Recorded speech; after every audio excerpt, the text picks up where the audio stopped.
দেখতে দেখতে 4 মাস হয়ে গেল। ক্যালেন্ডারের পাতা উল্টালে নতুন বছর শুরু, কিন্তু এখনো পর্যন্ত অভয়ের বিচার কাঠগড়াতেই সীমাবদ্ধ। চলছে শুনানি, আসছে তারিখের পর তারিখ, কিন্তু তাতে হচ্ছেটা কি? সেই তো দিন শেষে হাত শূন্য, চোখে জল নিয়ে ফিরে আসছেন অভয়ার বাবা মা। বিচার কবে পাওয়া যাবে সে নিয়ে তো প্রশ্ন থাকছে, কিন্তু প্রশ্ন উঠছে 4 মাসের মধ্যে কি সকলে ভুলে গেল বিচারের দাবি?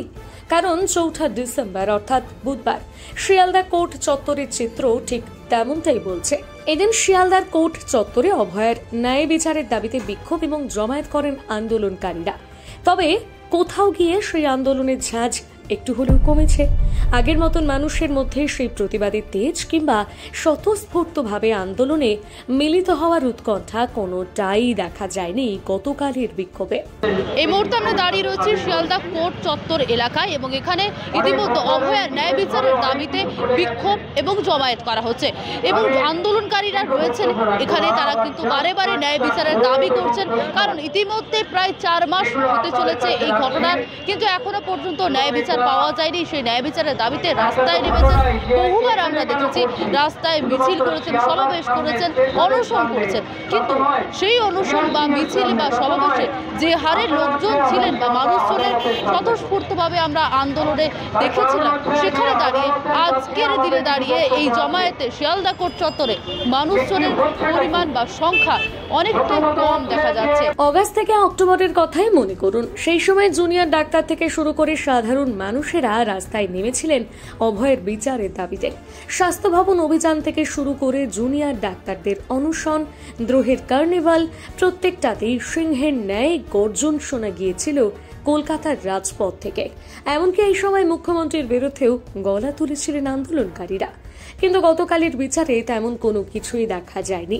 প্রতিবাদে নামলেও আন্দোলনকারীরা সেইভাবে সামিল হয়নি, আর না গিয়েছে আগের ন্যায় গর্জন, যার ফলে প্রশ্ন উঠতে শুরু করেছে দিন কয়েকের মধ্যেই কি ভুলে গেলেন সকলেই এই ঘটনা? ভুলে গেলেন কন্যাহারা বাবা মায়ের বুক ফাটা আর্তনাদ? ভুলে গেলেন সেদিন রাতে নরখাদকগুলোর হাতে কিভাবে বলি হয়েছিল একটি নিষ্পাপ ফুল? মানুষের মন থেকে আরজিকরটা মুছে যায়নি, হয়তো তার ধারাটা একটু বদলেছে। সময়ের সাথে সাথে যেটা হয়, তখন একেবারে পরপর যে কর্মসূচিগুলো ছিল, প্রতিবাদ ছিল, সেটা মাঝখানে একটু কমে গেছে, কিন্তু আবার তো আমার মনে হয় সেই ঝড়টা উঠেছে, আবার হবে নিশ্চয়ই, মুছে কখনোই যায়নি। We want justice. আজকে এখানে একটা টোকেন, একটা বিক্ষোভ দেখানো হচ্ছে শিয়ালদা আদালতের সামনে। ফলে এখানে সমগ্র মানুষকে আমরা জমায়েতের আহ্বান জানাই। ধরুন আমরা যে এর আগে কার্নিভাল করেছিলাম, দ্রোহের কার্নিভাল, সেখানে যেভাবে আমরা কল দিয়েছিলাম, এখানে সেই কলটা দেওয়া হয়নি। এখানকার স্থানীয় কলকাতার কাছাকাছি, কলকাতার মধ্যেকার কিছু সংগঠন তারা টোকেন পার্টিসিপেট করেছে। ফলে এমনটা কখনোই ভাবার ব্যাপার নেই যে আগে থেকে লোক সংখ্যা কমে যাচ্ছে, বরঞ্চ যদি বলা যায় যে আগে থেকে বিক্ষোভের সংখ্যা বাড়ছে। দেখুন, সবসময় সংখ্যা দিয়ে তো সবকিছু বিচার করা যায় না, কিন্তু এটা আমাদের মধ্যে একটা স্বাভাবিক প্রবণতা। সংখ্যায় যত বেশি হয় আমরা ভাবি তাদের জোর তত বেশি।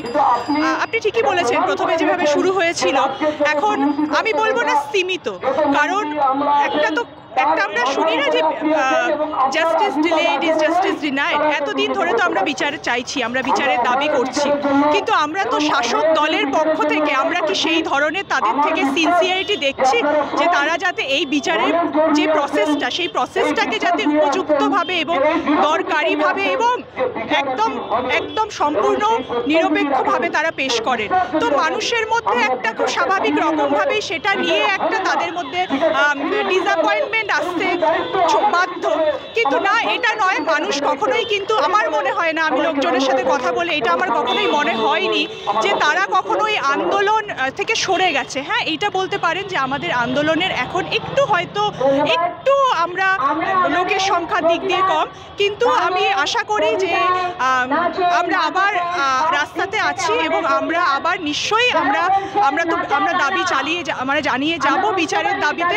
এবং হ্যাঁ, আমাদের এইবার এই বিচারের দাবিতে আমাদের যেটা আরেকটা জায়গাতেও আমাদের যাওয়া দরকার, যে আমাদের এইবার সরাসরি বলতে হবে যে স্বাস্থ্যমন্ত্রীকেও তাকেও তদন্তের আওতায় আনা হোক। কারণ উনি তো সবসময় বলছেন যে উনি কিছু জানেন না, ধরে নিলাম তর্কের খাতিরে উনি কিছু জানেন না, কিন্তু এই যে একজন মন্ত্রী তিনি কিছু জানেন না, এটাও কিন্তু একটা খুব ভয়াবহ ব্যাপার যে তার দপ্তর একজন মন্ত্রীর কে কিছু জানাচ্ছেন না বা তার নির্দেশ মানছে না। এটা কিন্তু সেই মন্ত্রীর দক্ষতাকে প্রশ্ন করে এবং এটা আরেকটা জিনিসও তুলে ধরে যে সেই রাজ্যে কিভাবে অরাজকতা চলছে। তো সেই কারণেই দাবিতে আমরা আছি। পৌঁছে যাচ্ছে বলে মনে হয় না, কিন্তু সাধারণ মানুষরা তো নিজেদের জীবিকা নিয়েও একটু ব্যস্ত।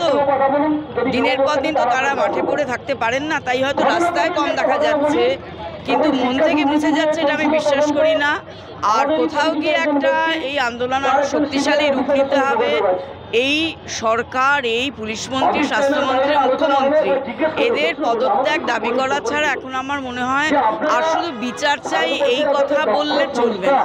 মানুষের বক্তব্য অনুযায়ী বিচারে তারা ছিলেন, আছেন, থাকবেন। প্রতিবেদনটি লিখেছে সুনন্দা মান্না, কণ্ঠে রিয়া সরকার, রিপোর্টিংয়ে শোভন চক্রবর্তী, ফুটেজ সংগ্রহে কান্সিক ঘোষ এবং গ্রাফিক্স করেছে শুভঙ্কর সরকার। বাংলা হান্টের আরও নিত্য নতুন প্রতিবেদন দেখতে চোখ রাখুন আমাদের পেজে। বাংলা খবর মানেই বাংলা হান্ট।